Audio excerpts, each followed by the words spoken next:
New York harbour में liberty island पर खड़ा आज़ादी का मुजस्समा सिर्फ एक यादगार नहीं है, ये आज़ादी की अलामत है, उम्मीद की किरण है और बहुत सी पुरअसरार कहानियों का टॉपिक है, स्टैच्यू ऑफ लिबर्टी। तो चलें, आज हम इस मुजस्समे की हिस्ट्री को जानते हैं और लेडी लिबर्टी की पुरअसरार मौजूदगी का पता लगाते हैं। फ्रांस ने सन 1886 में यूनाइटेड स्टेट्स ऑफ अमेरिका को यह मुजस्समा तोहफे में दिया था, जिसे फ्रेंच मुजस्समा साज फ्रेडरिक ऑगस्टे बार्थोल्डी ने डिजाइन किया था, और इसका मेटल फ्रेमवर्क किसी और ने नहीं बल्कि गुस्ताव आइफेल ने बनाया था, जिन्होंने आइफेल टावर जैसे अजीम स्ट्रक्चर को भी बनाया है। लेकिन फ्रांस ने ऐसा शानदार तोहफा अमेरिका को क्यों दिया और इस बड़ी कापर की खातून में क्या राज छुपे हैं? इस मुजस्समे को बनाने की वजह गुलामी के खात्मे और सिविल वॉर में यूनियन की फतह की खुशी मनाने की ख्वाहिश में थी।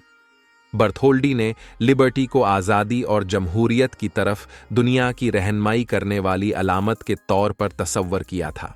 फिर भी हर चीज़ वैसी नहीं होती जैसी नजर आती है। कुछ लोगों का ख्याल है कि मुजस्समा असल में एक अफ्रीकी अमरीकी खातून की नुमाइंदगी के लिए बनाया गया था, जो गुलामी के खात्मे की यादगार है, जबकि इन क्लेम्स पर बहस होती रहती है, जो लेडी लिबर्टी की कहानी में गहराई का इजाफा करते हैं।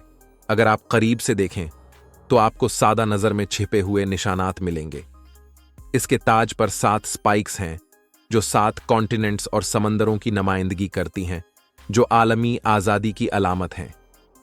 यहां तक कि इसका टॉर्च भी सिर्फ रोशनी नहीं है, ये उस रोशनी की अलामत है जो आज़ादी की राह रोशन करती है। लाखों इमिग्रेंट्स के लिए आज़ादी का ये मुजस्समा अमेरिका की पहली झलक थी, एक निशानी कि इनका नया जिंदगी की तरफ सफर अपने अख्तिताम को पहुंच चुका है। लेकिन क्या आप जानते हैं कि ये मुजस्समा जानबूझकर ऐसी जगह पर खड़ा किया गया जहां ये मुजस्समा जनूब मशरिक की तरफ मुनह करके बंदरगाह में दाखिल होने वाले जहाज़ों का इस्तकबाल करता है। इस मुजस्समे के बाएं हाथ में मौजूद टैबलेट पर रोमन हिंदसों में तारीख 4 जुलाई 1776 दर्ज है, जो इस कौम के वजूद में आने की तरफ इशारा करती है, जिसकी निगरानी ये स्टैच्यू करती है। लेकिन इसके पांव के पास टूटी हुई जंजीरें भी हैं, जो बहुत कुछ बयान करती हैं, जो गुलामी की जंजीरों के टूटने और जब्र के खात्मे की अलामत हैं। पाया के अंदर एक तख्ती पर दर्ज है एमा लाजरस की sonnet the new Colossus Statue of Liberty के जौहर को कैद करती है। इसकी मशहूर लाइनें, मुझे दो आपके थके हुए, आपके गरीब, आपके सिमटे हुए लोग जो आज़ादी की सांस लेने के लिए तरस रहे हैं। ये लाइनें मुजस्समे के दीरपा मैसेज की गूंज हैं, जो खैर मुकद्दम और पनाह का पैगाम देती हैं। स्टैच्यू ऑफ लिबर्टी की मौजूदगी अभी तक एक राज बनी हुई है, इसके असल मकसद से लेकर इसकी कॉपर की स्किन के रंग तक का तब्दील होना। फिर भी ये बात तो साफ है, वो एक पावरफुल अलामत के तौर पर खड़ी है।